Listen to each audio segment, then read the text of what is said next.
Come on, sino excited dito para magbigay ng papuri sa Panginoon? Woo! Yeah, come on, batiin mo muna ng magandang hapon yung katabi mo. Bigyan mo ng magandang smile kahit hindi mo kilala yan. This is a church, no, in which everyone came to worship God, kahit sino ka man. And the very important thing this afternoon is yung Panginoon natin. Amen? Amen. Come on, let's give a clap offering to Jesus. Lord, we want to give you all the best worship this afternoon, oh God.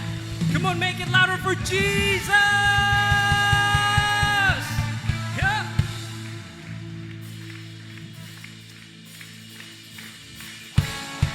Come on, let's clap our hands.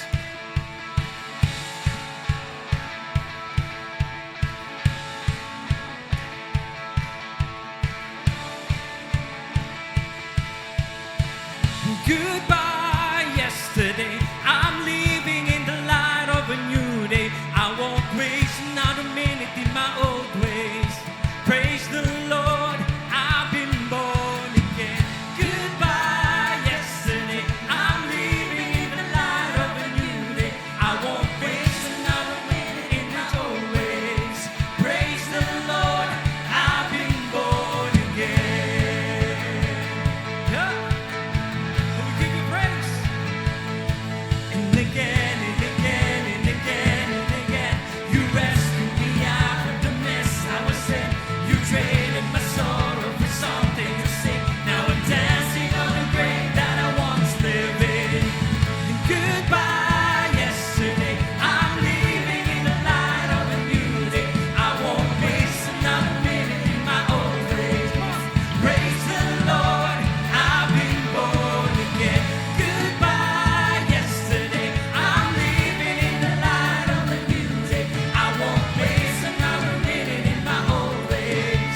Praise the Lord, I've been born again and again and again and again. You rescued me out of the mess I was in.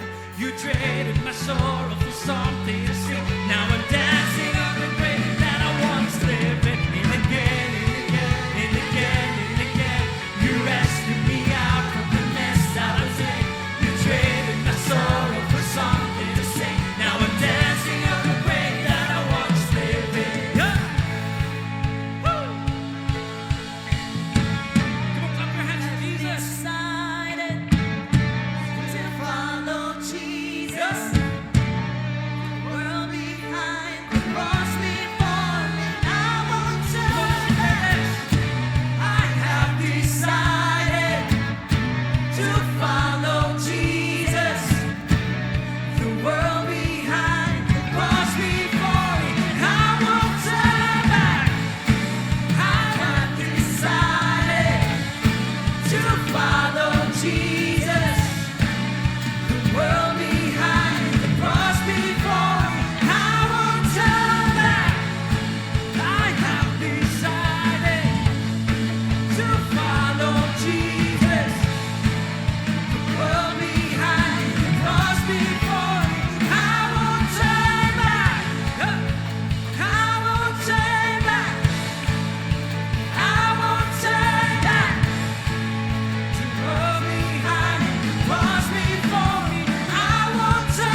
grateful that we are saved.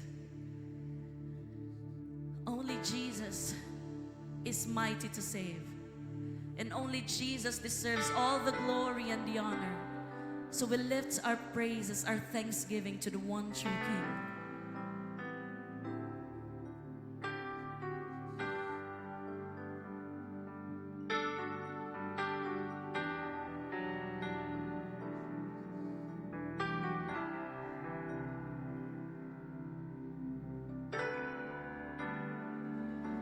For you are great, you do miracles so great. There is no one else like you. There is no one else like you. For you are great, you do miracles so great. There is no one else like you. There is no one else like you.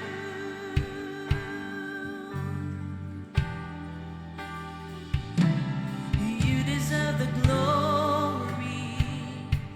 You deserve the honor. So we lift our hands in worship as we lift your holy name. You deserve the glory. You deserve the honor. Lift your hands. So we lift our hands in worship as we lift your holy name. For you are great. You do miracles so great. There is no one else like you. There is no one else like you. For you are great. You do miracles so great. There is no one else like you. There is no one else like you.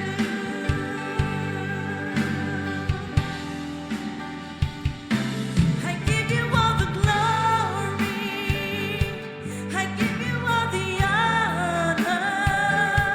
I give you all the praises. You are worthy of our praise. I give you all the glory. I give you all the honor. I give you all the praises. You are worthy of our praise. Gamhanan ka, milagroso ka nga Diyos. Walay sama kanimo. Walay sama kanimo. Gamhanan ka, milagroso ka nga Diyos. Walay sama kanimo. Walay sama kanimo.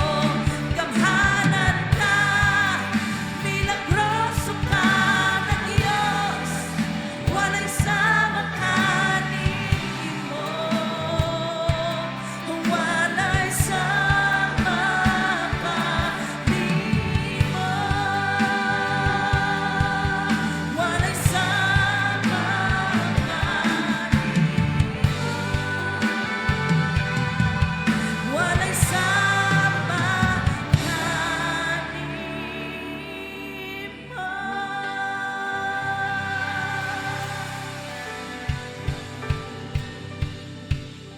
Oh, there's no one like you, Jesus. The God we worship is not defined by our circumstances. His character never changes.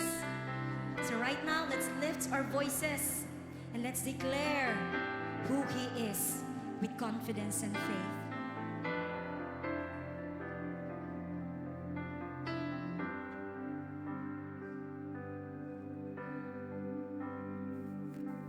We sing, the God I know, righteous and holy, the God I know, faithful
stage is bare tonight. There's no one else, just you and me.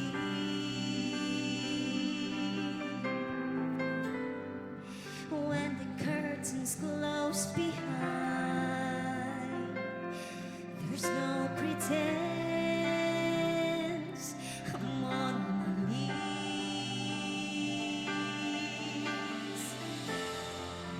I will lay down my life for the love sacrifice you gave to me. It's all because of you, all because of you.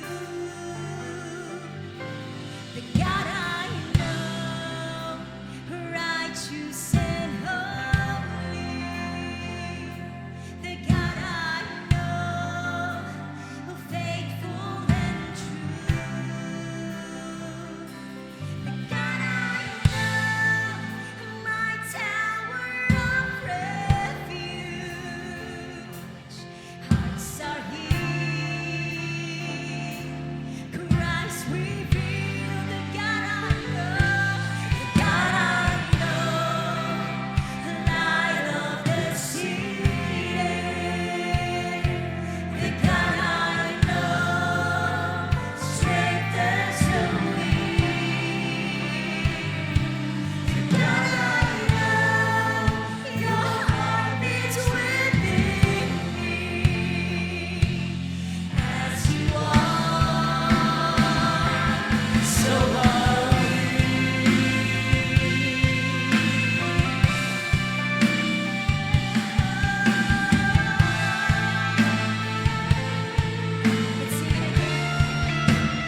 that God, I know your heart beats within me.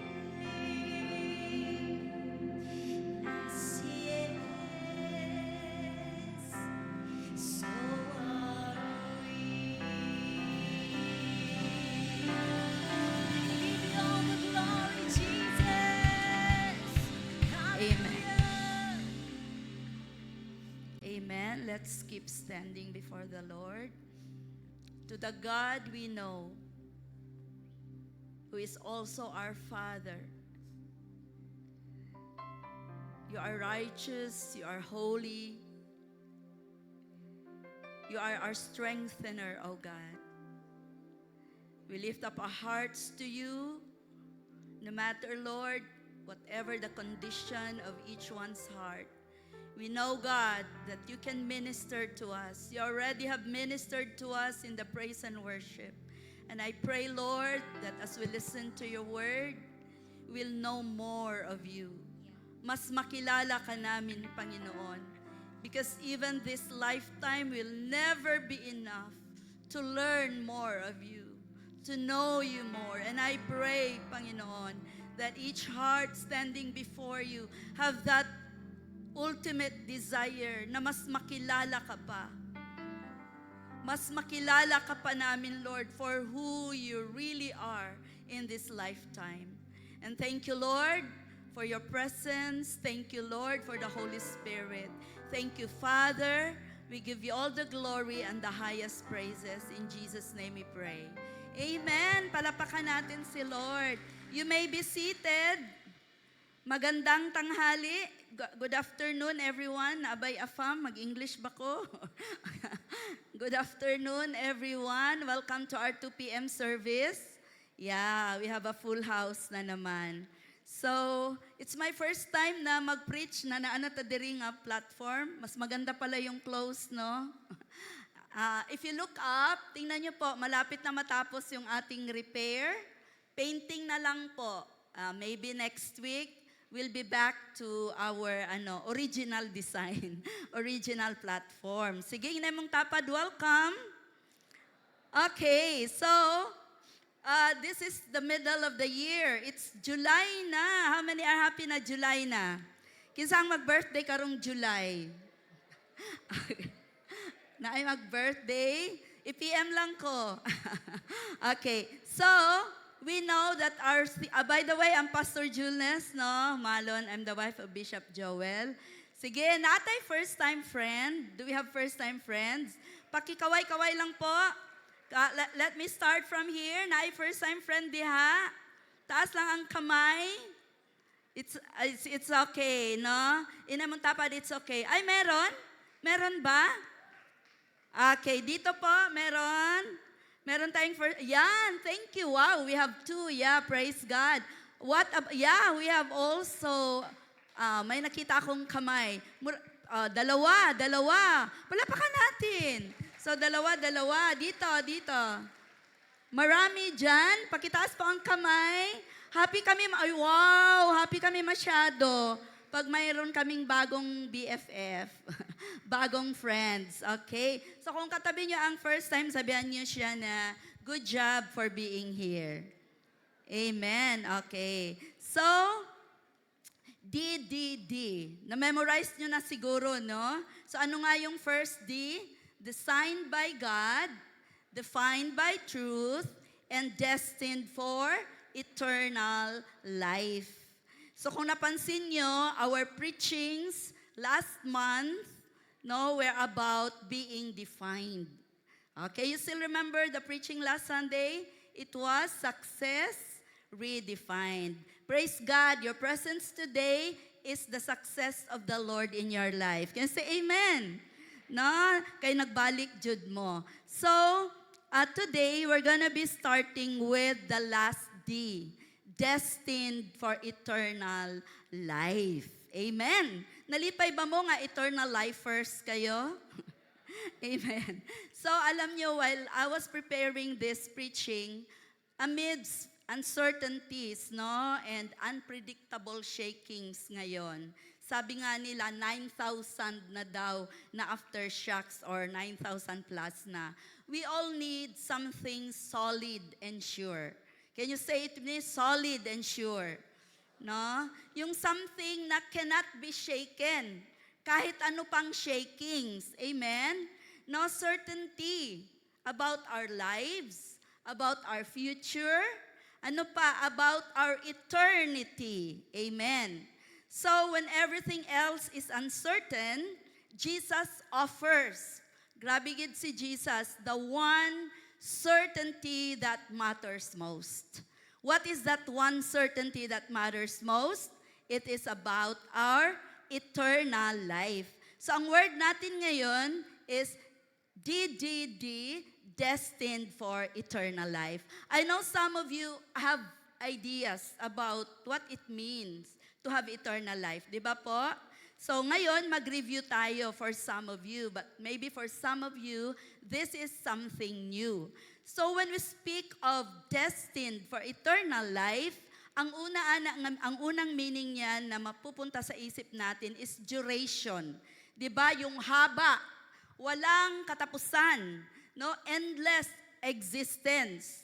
So if eternity is forever, then it deserves our greatest preparation. Pagpreparahan natin, no? Given ng highest priority natin. Do you believe that? Do you agree with me? Can you say amen? Kailangang preparahan ang eternity? Yeah. Minsan nga, hindi lang nga minsan buwis buhay tayo, mag-prepare sa wedding, pila ka bulan, no? Kung mag-wedding, grabe, preparation.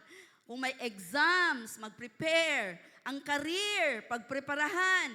Ang retirement, grabe, preparahan talaga. Pero what about our eternity? No? Nag-prepare ba ta for our eternity? Okay? Wala dyan nag-amen ba? O dyan mo nag-prepare? Okay, number 2, when we speak of eternal life, it also means destination. Kung saan tayo papunta. Saan nga tayo papunta, mga eternal lifers? Heaven, di ba? Oo, sure na ba yun ta? Nga langit ta? Amen, no? So, yeah, that also is about eternal life. But today, we will try to retrace, no, and go back to the truth ng eternal life, now na, is not just about duration and destination. It's about relationship. Say it with me, relationship. No, it's a quality relationship that begins now. Simula na, now na, up to forever. Amen. So are you ready to learn more about eternal life? You say amen. So ang texts natin, dalawa po ang main texts natin. Nasa Acts 10:1-33. Mahaba masyado, hindi na natin basahin, but we'll be reading some parts as we go to our key points. So in Acts 10:1-6, si Cornelius, kailan mo kay Cornelius? Pangalanan ninyo yung anak o Cornelius. Si Cornelius, nagkaroon ng vision. Sige, nandyan, no? An angel appeared to him. No? Dili pa ni siya born again, ha? Hindi niya pa kilala si Jesus. Pero si Cornelius, sabi ng angel, your prayers and alms, generous siya, nagbibigay siya ng mga alms, mga palimos, ascended to heaven. Then, sabi ng angel, magpadala ka ng mga tao. Send some men to Joppa at hanapin mo ang tao, ang pangalan niya si Peter. Okay? You like the name Peter? Yeah. Okay. And Cornelius obeyed without question. Grabe siya, no? So that's the first part of Acts 10. And then, on the other side of town, si Peter naman nagkaroon ng vision. Tingnan nyo yan. Ano yung mga nandyan? Ay giraffe, na ay snake. Oo. So anong sabi ng Lord? Sabi ni Lord, Peter, kill and eat. Sabi ni Peter, uy, dili ko Lord. I don't eat those. Yeah, impure yun, sabi ni Peter. Sabi naman ni Jesus, don't call impure what I call clean. So, Katatlong beses talaga, gibalik-balik yung sheet, panaog-naog, until bumalik sa langit. And then, meron palang purpose si Lord. Yun, which we will find out later. Naisip ko nga na merong joke ako narinig na kung si Adam at saka si Eve, dili pa vegetarian, they could have eaten the snake. Kung Chinese siguro sila, gikaon nilang snake before the snake caused trouble. Katawa mo ha, kay joke yun. Okay. No? Kaya si Peter din, ayaw kong kumain yan. Pero may purpose si Lord nun. And then, the next picture, the next scene na tayo, sa Acts 10:26 to 33, andyan na si Peter, preaching in the house of Cornelius. Okay. Makikilala natin later who is Cornelius. And Cornelius invited friends. Nag-happiness group sila sa house ni Cornelius. Nagsimbalay sila. Okay? How many of you here nag-start magsimbalay before kayo nakarating dito sa church? Meron ba? Ay, wala. Okay. Anyway, so ang Acts 10 po, are you excited for this story? Beautifully illustrates, no, what it means to be destined for eternal life. Gitakna nga magkaroon ng eternal life. Kasi ang eternal life is not merely living forever. Can you say amen? It is being brought into a quality relationship. Ganahan ba yatag quality relationship? Tama po? No? Quality sa mag-asawa, sa mga magkaibigan. Ganyan din kay Lord, quality relationship with God through Jesus Christ. Sabi ng John 17:3. Sige, basahin natin. Everybody, let's read. Ito yung patunay kung anong ibig sabihin ng eternal life. Let's read. Now na. Okay? Go.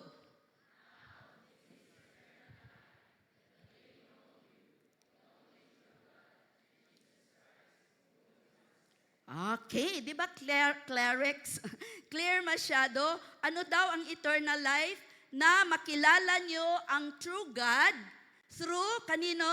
Through Jesus Christ, whom the Father has sent.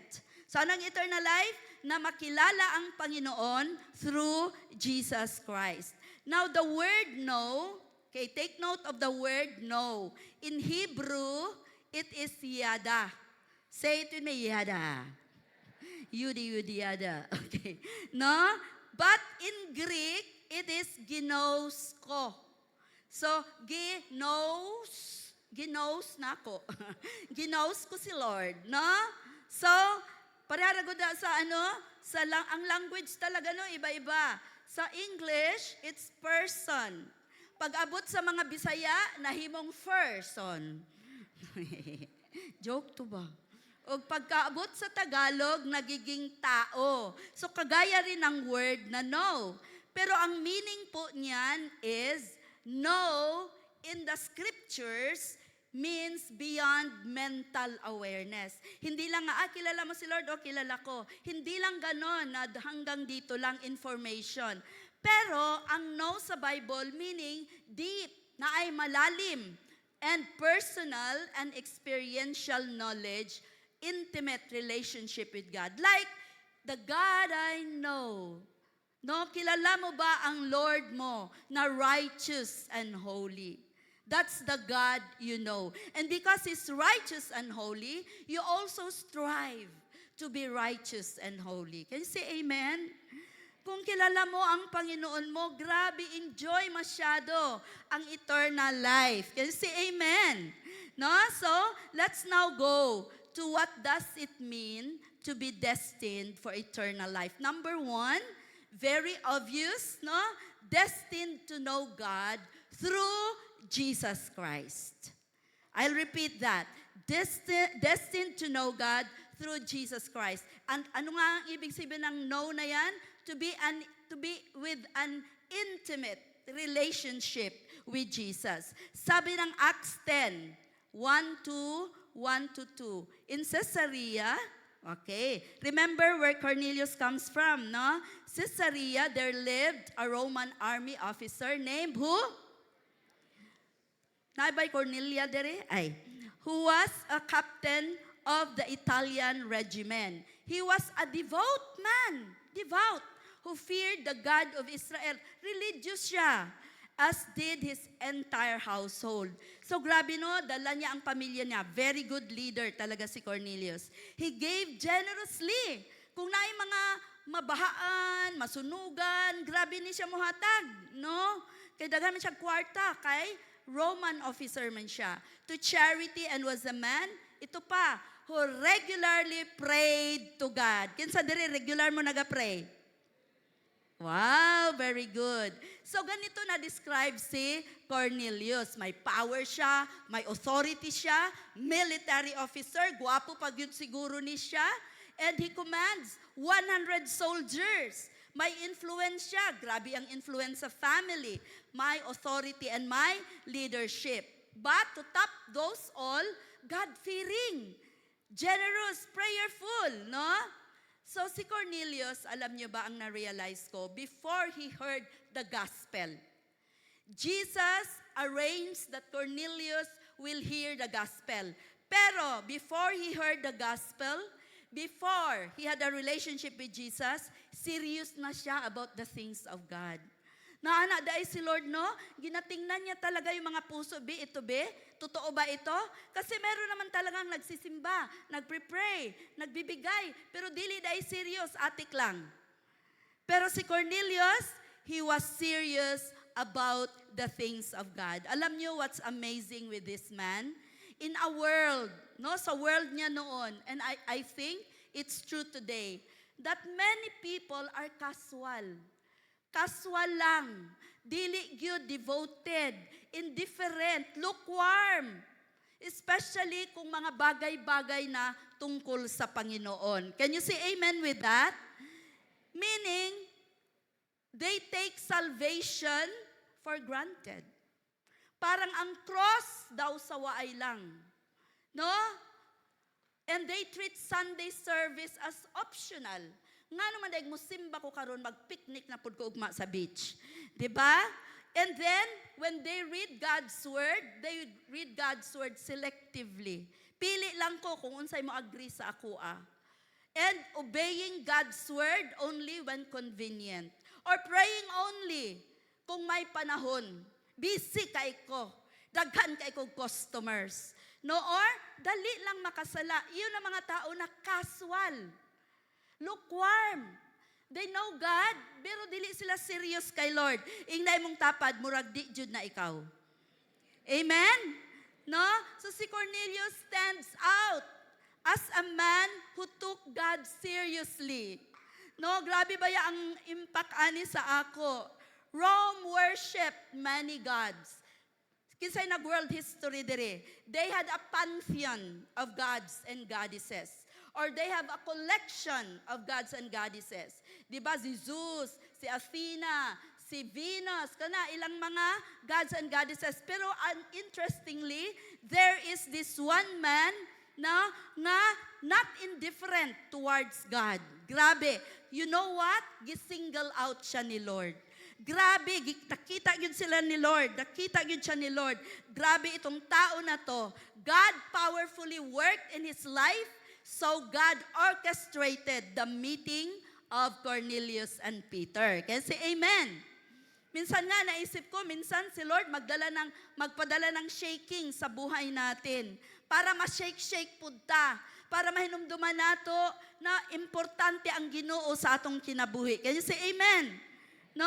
Pero minsan, kahit gi-shake-shake niya, pagbangon daw sa waay lang gid. Pareho gihapon, ganun pa rin ang buhay. Pero praise God, kayo, I'm sure single-handedly pick kayo ni Lord ngayon. Can you say amen? Are you happy that you are destined for eternal life? Amen, amen. So when God begins working, no, in a person's heart, yung sincere talaga, sincere na puso, there is a holy hunger.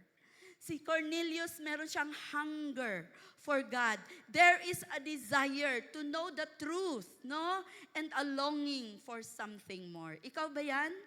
Na ay hunger. Meron kang hinahanap. na hindi mo nahanap kahit meron ka na lahat like Cornelius. He had power, he had influence, he had everything. Pero there is that holy hunger. And that is why God met him right there. And Cornelius was destined to hear the gospel. Basahin nyo yan. Because, you listen, no matter how religious he was, religyoso siya. No, gusto niyo ba tawagin religious lagi na siya? Gusto niyo tawagin na religious? Ngayon, ayaw niyo na. Ayaw natin yung religious. Kay si Cornelius was religious. Pero unless he hears the word about Jesus, he is still lost.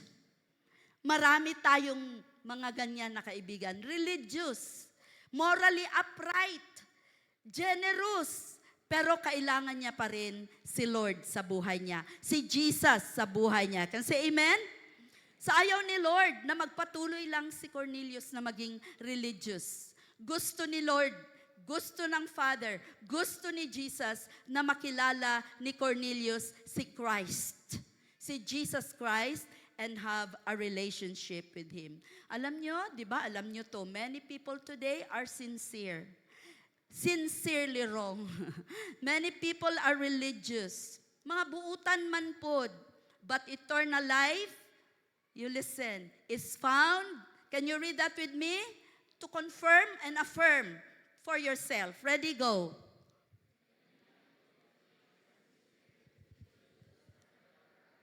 Yeah, amen, no? And I'm sure na-refresh tayo. While I was preparing this message, pati ako na-refresh talaga. Paano si Cornelius? How did Cornelius find Jesus? Through a God-ordained appointment, no? God-ordained appointment. Ang other term nito is kairos. Kairos meeting. The appointed time. God's opportune moment. Divinely appointed meetings, God-ordained meetings. How many of you will agree na lahat tayo naka-experience ng Kairos moment? Divine appointment. Example, sa love life, nagkita mo sa church, nag-classmate mo sa SOL, ngayon naminyo na mo. Sino yan? Yung iba, nagkita kayo sa airport. Tapos, classmates kayo sa elementary. Tapos, nagkita kayo sa airport. Pareho kayong available. Nag-exchange kayo ng number. And then, nag-asawa na. Di ba? Di ba? Mga divine appointments yan. Ang girl, no, grabe, broken-hearted ang girl. Tapos ang guy naman, looking for a virtuous material, wife material. Nagkita sa CCFI Sunday service kasi friend ng friend ng friend. And then, kinasal na namin kayo. May mga ganyan ba dito? No? So kahit wala pa ta kay Lord, nag-set up na si Lord of divine appointment. Amen. Yung life group leader mo, divinely appointed yan siya na siya ang maging leader mo. Can you say amen? No? The Lord is able to guide into relationships according to His wisdom and timing. Timing yun na ni Lord. Diba? Si Isaac and Rebecca, saan nagkita sa Bible? Sa water station. Tawa po mo. Dito dahil sa balon. No? So minsan, basta sa Jollibee or sa McDo, ay hala, nagkatinginan sila. Ay, divine appointment. O, diba? Minsan sa finances, no? Ala, grabe. Ano na talaga yung finances mo? Then, meron kang long time classmate. Sabi, kumusta ang business ko? Ganyan. O, sige, tulungan tayo. Ngayon, nag-flourish na ang business nyong dalawa. Amen? Can you recall a Kairos appointment when God saved you? Maalala niyo pa ba ito? Ay, tama ba yung kanta ko? Maalala niyo pa ba yung time na si Lord, you were so down, you were at your lowest. Parang hopeless na ang buhay mo. Pero may pinadala si Lord. At ngayon, you are thriving in the kingdom of God. Palapakan naman natin si Lord. So, si Peter preached to Cornelius so that he would know Jesus. To bring him from devotion to salvation. Si Cornelius moved from seeking God to knowing God. No, I know, makarelate kayo sa kwento ni Cornelius. Kahit messed up ang buhay mo, pero nagpadala si Lord ng isang Peter. Dahil alam ni Lord, naghahanap ka ng totoong relationship sa Panginoon. At alam niyo ba po, hanggang ngayon, God is still drawing people to Himself. God is still at work. No one comes to know God by accident. Dili gyud accident na nandito ka ngayon at may pinadala si Lord sa iyo. Because behind every testimony is a God who was already at work because you have a hungry and seeking heart. Can you say amen? Sabi ng John 6:44, no one can come to me unless the Father who sent me draws him. Si Lord yun ang nag-orchestrate, kapatid. And in Acts 13:46, meron talagang mga tao appointed. Gipili na ni Lord. No? Pinili na ni Lord for eternal life. Please read with me. Ready, go. When the Gentiles heard this, they rejoiced and glorified the message of the Lord, and all who had been appointed to eternal life believed. Palapakan natin si Lord. Sabihan mo katabi mo, appointed ka din pala. Amen. Number 2, destined to walk with God. Okay. Ngayon, tingnan natin ang life ni Peter. Di ba si Peter personally walked with Jesus? Grabe, si Jesus yung discipler. But he failed big time, many times. He denied Jesus and failed Jesus many times. Pero anong ginawa ni Jesus? Restore niya si Peter at ginamit niya pa rin si Peter. Kaya sabihin ko ulit ngayon, no failure in your life is ever final. Say amen? No? Restore niya si Peter. So this means na pag nagkaroon ka na ng eternal life, it doesn't mean na okay na kaagad ang buhay mo. You will go through different seasons, ups and downs, valleys and mountains sa buhay mo, katulad ni Peter. Kaya patuloy dapat walk with God. And when you continually walk with God, you will fulfill the purpose for which God has given you eternal life. Can you say amen? Amen. Acts 10:9. The next day, as Cornelius' messengers were nearing the city, Peter went up to the flat roof to pray. No? Padayon siya, sige pray. It was about noon, and he was hungry. But while lunch was being prepared, he fell into a trance. Nindot di ay kung mag-pray ka nga gutom ka, tagaan ka ni Lord og vision. Kinsa diri naga-fasting? Dili nga kung gigutom, hukad, gutom nako. Ma-monster, no, kung gigutom. So si Peter, hungry siya, pero ginapray pa man ang lunch. So binigyan siya ni Lord ng vision. Yun yung nakita natin kanina. Can you say amen? No? So Peter was prepared to obey. Obey siya kay he continued walking with the Lord by praying. Nagpray siya. At alam nyo ba, dito sa season na ito, naintindihan ni Peter kung ano pala talaga ang heart ni Lord. Gipakita sa kanya, kainin mo yan. Kasi ang mga Hudiyo, ang mga Jews, they don't eat, no? Kahit ano-ano lang na mga meat, may mga prescribed. Kaya yung mga Seventh-day Adventists, ginapili nilang kinakain nila. Pero sabi ni Lord, kainin mo. Dahil sinabi ko na kainin mo. Grabe, no?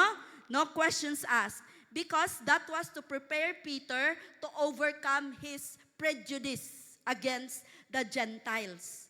Because he will be meeting a Gentile officer. Can you say amen? So in the process of walking with God, Peter was being transformed. Hindi ibig sabihin na eternal life ka na, hanggang dyan ka na lang. Continue, patuloy. Sabihan mo katabi mo, ang totoong eternal lifer magpapatuloy. Sa pagpapatuloy natin, noon payat ka pa, ngayon tambok ka na. No? Kaysa LJ, sige magkaon. Sa pagpapatuloy, noon gwapa lang ka. Tubig. Karon mas gwapa na ka.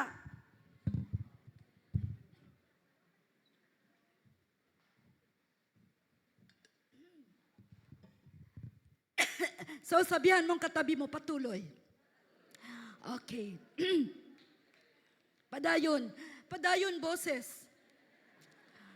So, in this ministry, as we continue to walk with God, meron tayong encounter. Alam nyo, sa encounter, mas maglalim talaga ang ating pagkakilala kay Lord. Pag naka-encounter tayo, mas malaman natin ang purpose natin. Mas malaman natin ang meaning ng buhay. Sino dito hindi pa naka-encounter? Alam nyo, may encounter tayo sa October. Pwede pa kayong humabol. Amen? Amen. So, God still uses. Like Peter at that time, he was just an ordinary follower. Pero ginamit siya ni Lord to meet up a Roman centurion para madala kay Lord. So God is still using ordinary. Tayo, mga ordinaryo lang man ta, di ba? To bring extraordinary news to those who are seeking God. So ang life po ni Peter nag-illustrate na ang mga totoong believers, saan ang mga totoong believers ni Lord? We may stumble, we may fall, but God restores us and continue to walk. Say it with me, continue to walk. That's why you have Sunday services. We have life groups. No, meron tayong mga ginagawa para makapatuloy tayo. Pwede kayong mag-serve sa mga ministry that will help us to patuloy. Say it with me, patuloy lang. So kung totoo kang eternal lifer, magpapatuloy ka, kapatid. Can you say amen? So, walking in God, walking with God, sige, basahin natin yan, involves, yan, basahin natin, everybody claim it for yourself. Ready, go. Daily fellowship through prayer and His Word. Mga na magbasa yung tag-word ni Lord. Number 2, trusting God, lalo na ngayon. Amen. Maayo mo na hadlok. You trust the Lord.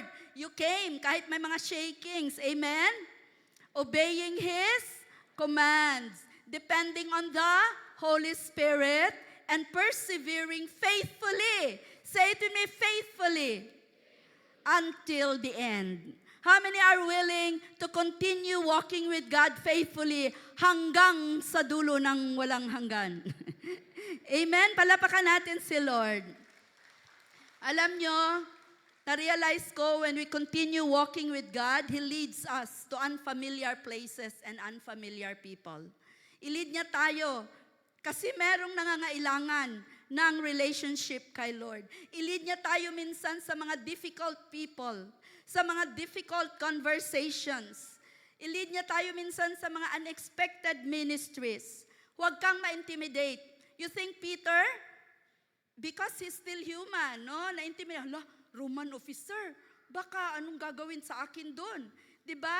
Huwag kang ma-intimidate. Meron kasi nag-message sa akin the other day. Sabi niya, Tora, ma-intimidate ako kasi mas mayaman siya.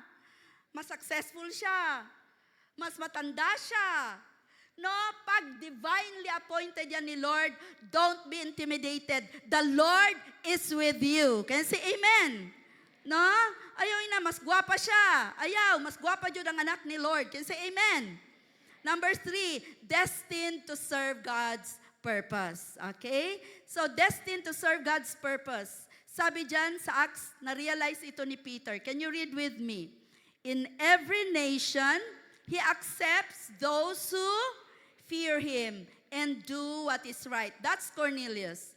I'm sure you have heard about for the people of Israel.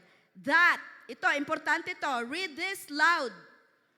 There is peace with God through no other way, but peace can only be found through, ito ba mo?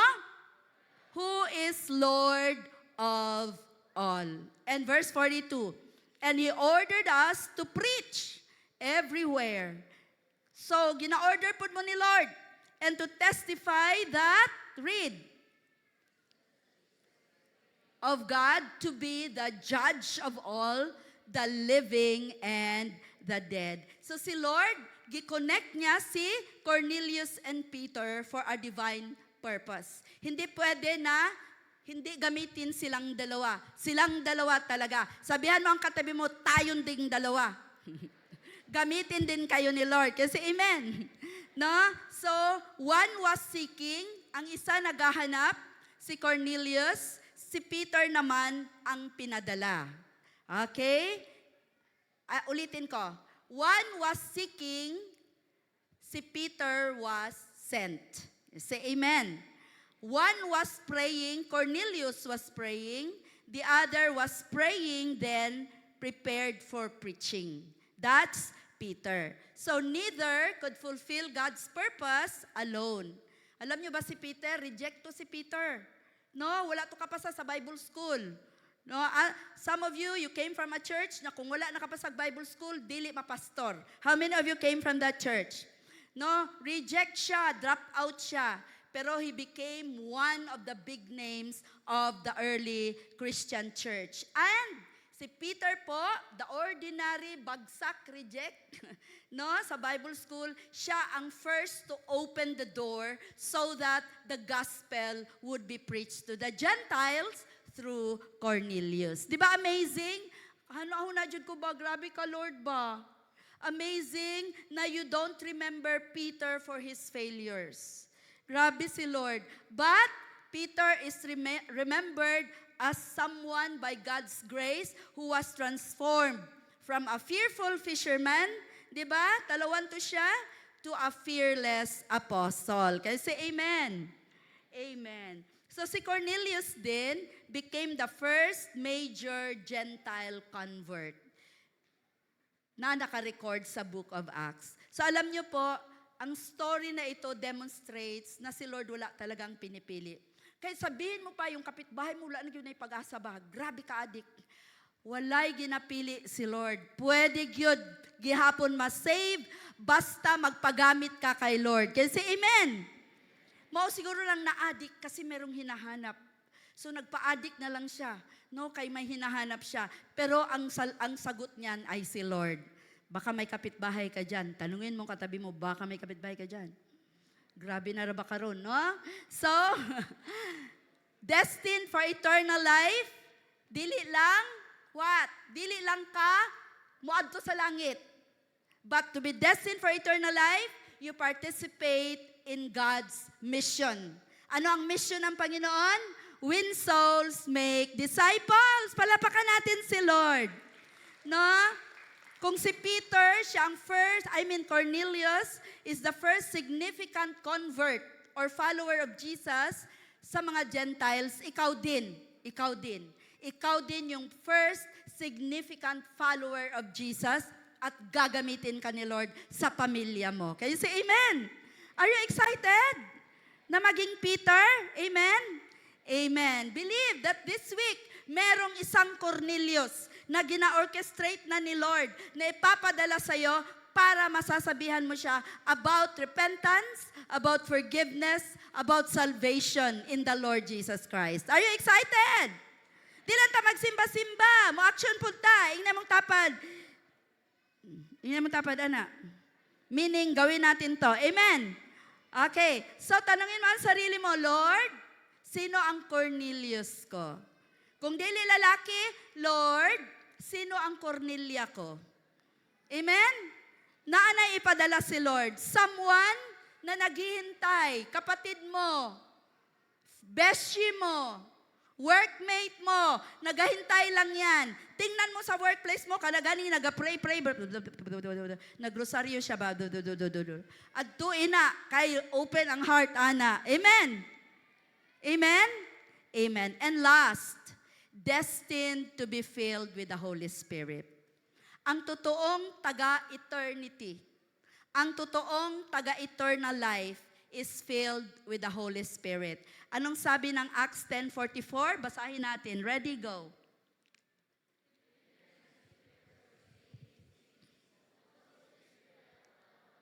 Who heard the message? Habang nag-preach si Peter, the Holy Spirit came upon all who listened to the preaching of Peter. Buong pamilya, buong mga friends niya na filled with the Holy Spirit. So ito po, those destined for eternal life will live empowered life. Say it with me, empowered.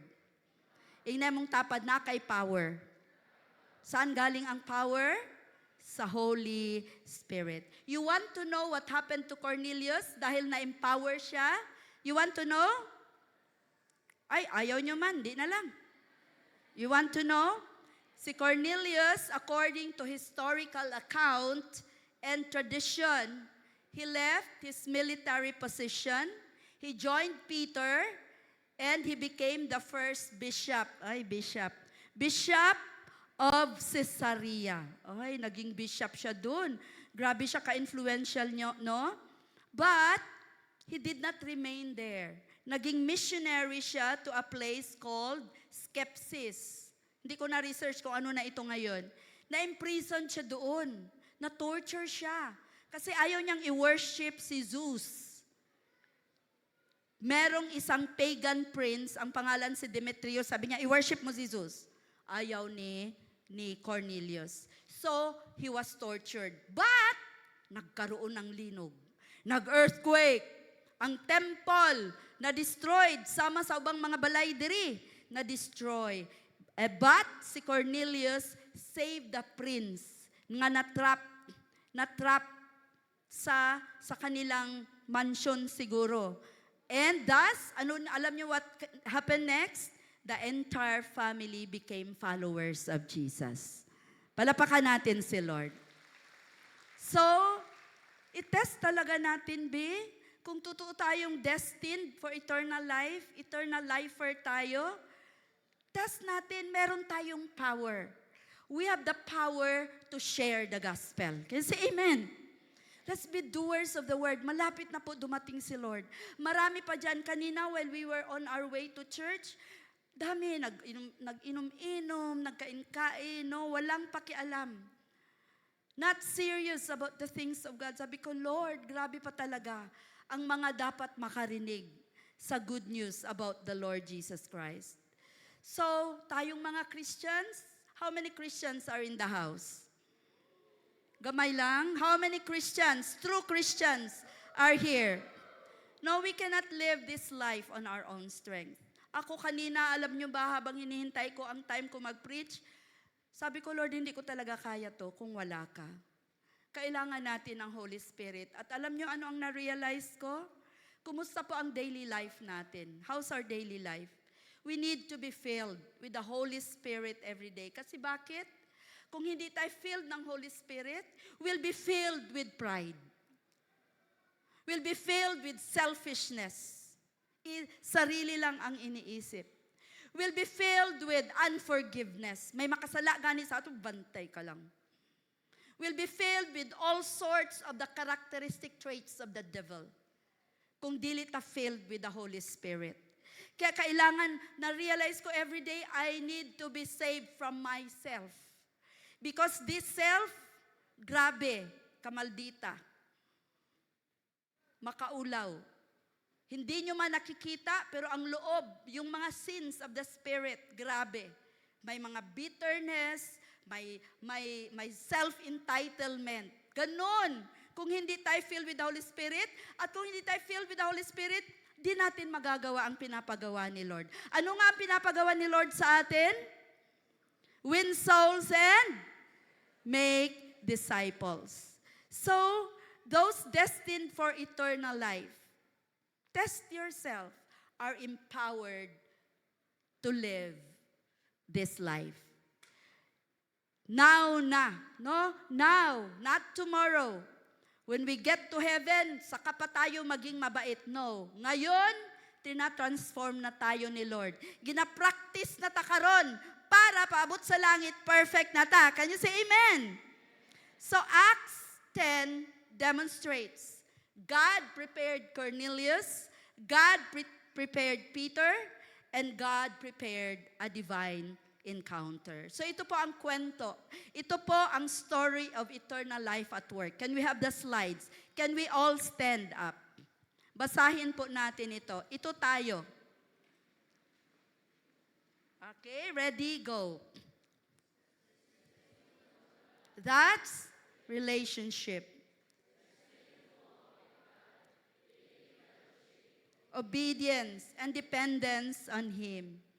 Destined to serve God, that's your purpose. Destined to be filled with God's Spirit, that's empowerment. Destined to be with God forever, that's Amen. Palapakan natin si Lord. So the same God who arranged the meeting between Cornelius and Peter is the same God who is orchestrating lives today. Lord, the Lord wants to draw more people to Himself, preparing you and me. Dili lang ang pastors. Lahat tayo.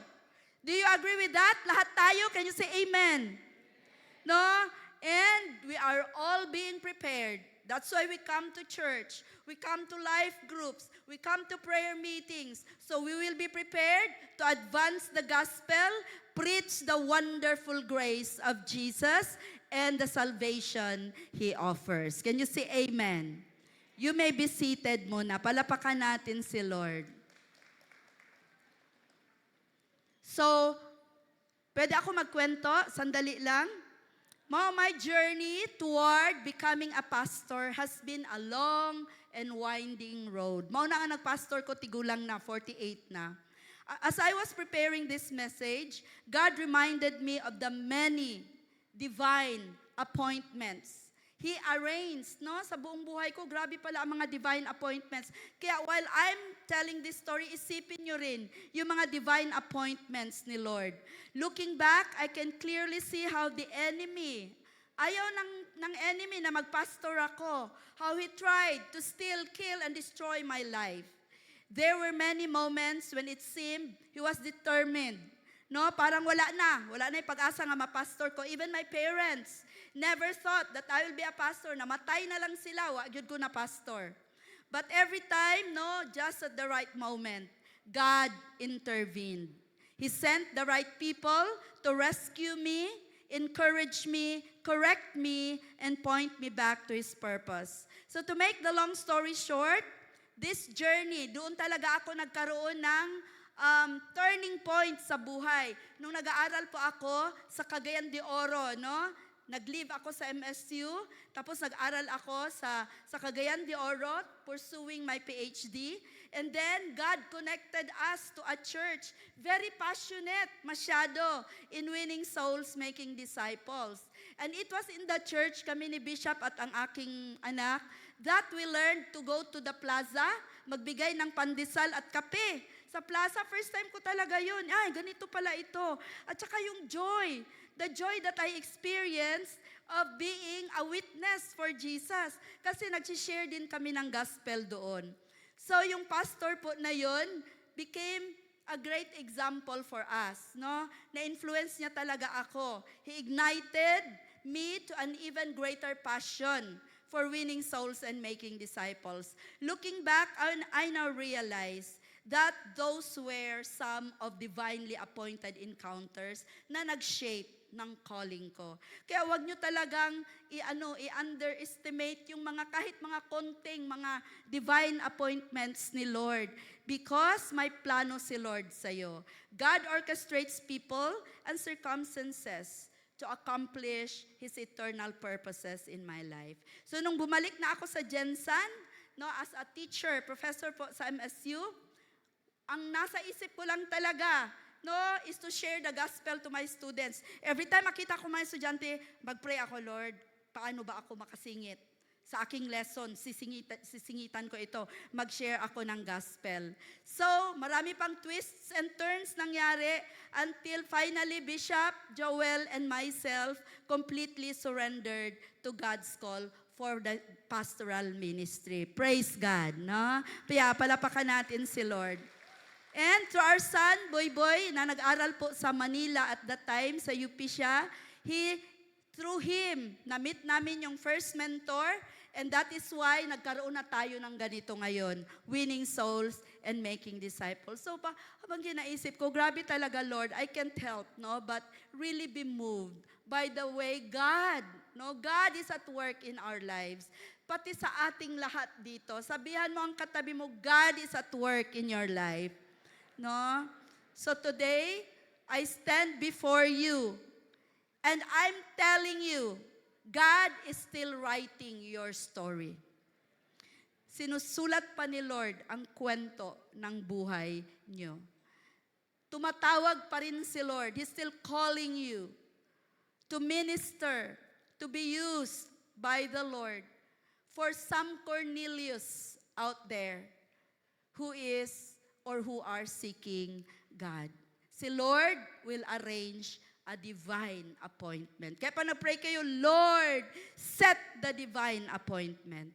So in application po, I want you to ponder for a while. Be grateful for the Peter na pinadala ni Lord sa'yo. That is why you are here today. Maalala niyo pa ba kung sino yung unang nag-share sa inyo ng gospel about the Lord Jesus? Pasalamatan mo siya. Be grateful. But don't stop there. Pray for a God-ordained or kairos moment na meron kang ma-meet na Cornelius this week. Assignment mo yan. Sabihan mo ang sarili mo, I have an assignment. No? Who need to hear the gospel. Nandyan lang yan sa paligid. Naghihintay lang yan. Timing po ang word na ito. Dahil ripe na ngayon ang mga tao. Dahil maraming takot ngayon. Maraming hindi alam kung ano ba ang nangyayari sa Pilipinas. This is, I believe with all my heart, the right time that God will orchestrate a meeting between you and someone who's seeking the Lord. Can you say amen? Can we all stand? Palapakan natin si Lord. Father, thank you. You have spoken. I declare na lahat kami dito, Lord, nandito ngayon, na-receive ang iyong divine assignment. And that divine assignment is to be able, God, to share the wonderful grace of Jesus Christ, the salvation that you offer. Maraming nangangailangan sa iyo, especially these troubled times, oh God. And I pray, God, na bawat isa na anak mo dito, makinig sa iyo, maging obedient sa iyong Lord, bidding, sa iyong calling upon them to really become like Peter to someone who needs you, God. Lord, salamat sa empowerment. Salamat sa Holy Spirit. Salamat, God. Salamat, Lord. We give you glory. We give you praise in Jesus' name. Amen. Pwede na tayong maupo, pero yung first time friend, pwedeng palapakan natin. Remain standing yung mga first time friends. Saan yun sila, yung mga visitors? Praise God, praise God. Praise God, praise God. Palapakan natin na malakas. Oy, first time nyo pala. Oy. Alam nyo, hindi aksidente nandito kayo ngayon. Do you believe it's a divine appointment? Tayo lang po. Keep standing kasi happy kami. Gusto namin makita yung mga handsome and beautiful faces. So, divine appointment. Sabihan mong katabi mo, hala, divine appointment di ay. No? And, narinig niyo ang word ni Lord. We need Jesus. Amen? We need the Lord. Kailangan niyo ba si Lord? Kailangan niyo ba ang Panginoon? We need the Lord. And now, narinig niyo na you are destined for eternal life. Eternal lifer na rin kayo dahil narinig niyo ang word ni Lord.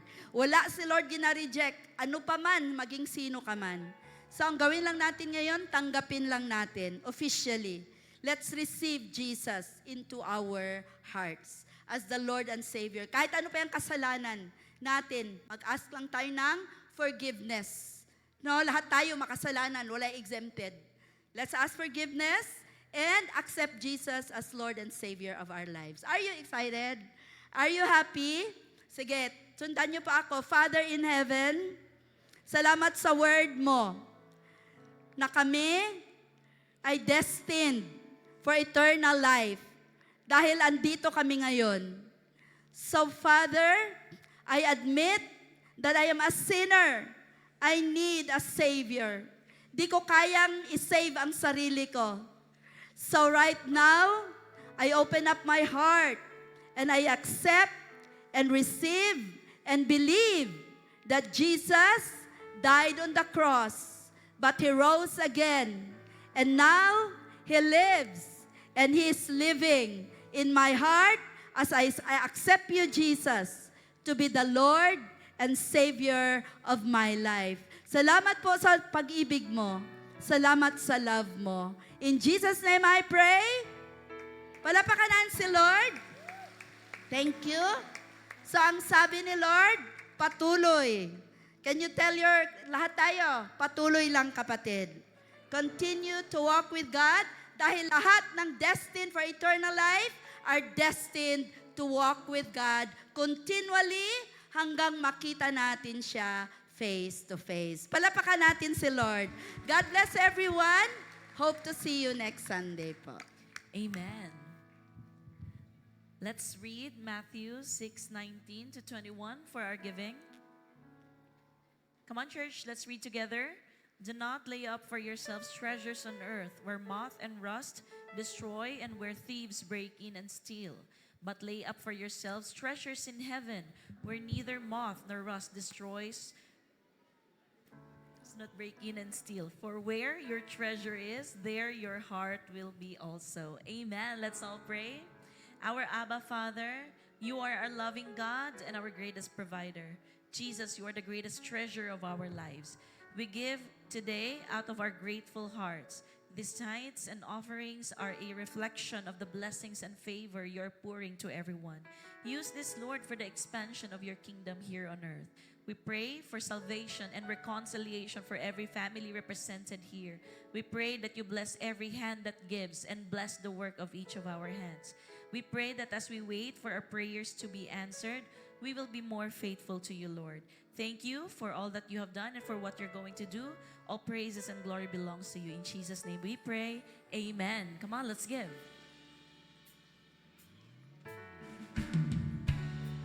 Good afternoon and welcome to Christian Church Fellowship International. Welcome especially to our new friends. Stay tuned for our announcements.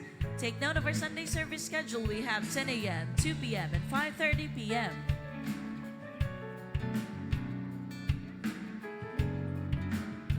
To our new friends, we encourage you to join a life group. Ask the person who invited you.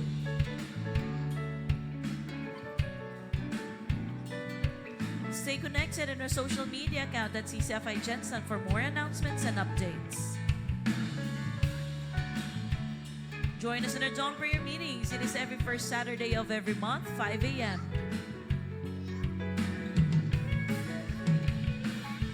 On screen is our BB account, GCash and PayMaya in case you find it more convenient to give online. Also, we have QR codes available on the envelopes. And happy birthday to those who are celebrating their birthdays this week. Happy birthday!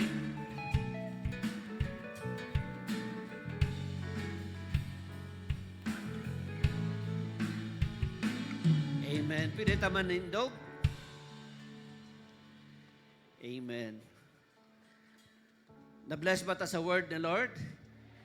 Amen. Nakahuna-huna na mo kinsa ang mga Cornelius nga kailan ninyo. No, ato silang ipag-pray. Start na to sila pray and one day ma-invite yun nato sila sa tinuod nga relationship with Jesus Christ. Amen. Can we raise our hands? Our loving God, thank you for saving us. Thank you, God, that we have eternal life through our Lord Jesus Christ. And Lord, we pray na gamitin mo kami para sa mga taong wala pang relationship sa inyo. Maybe they are just religious, Lord. Mabait naman sila, pero wala pang relationship. Kailangan talaga naming lahat totoo ang aming mga relationship with the only Savior, our Lord Jesus Christ. And now with the love of God, our Father, the grace and mercies of our Lord Jesus Christ, and the guidance, the presence of the Holy Spirit will be in us and with us as we obey you, Lord. In Jesus' name we pray. Amen and amen. For thine is the kingdom and the power and the glory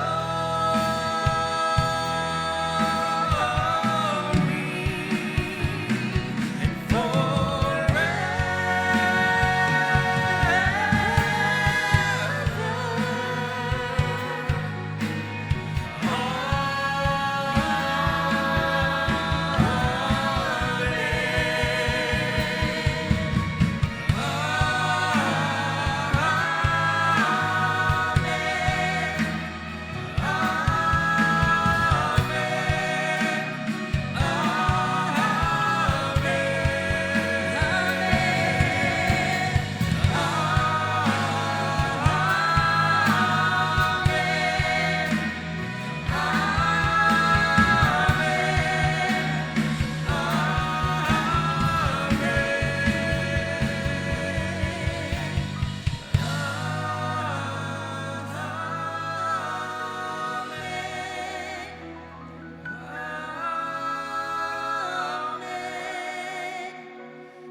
Glory to God. See you next Sunday.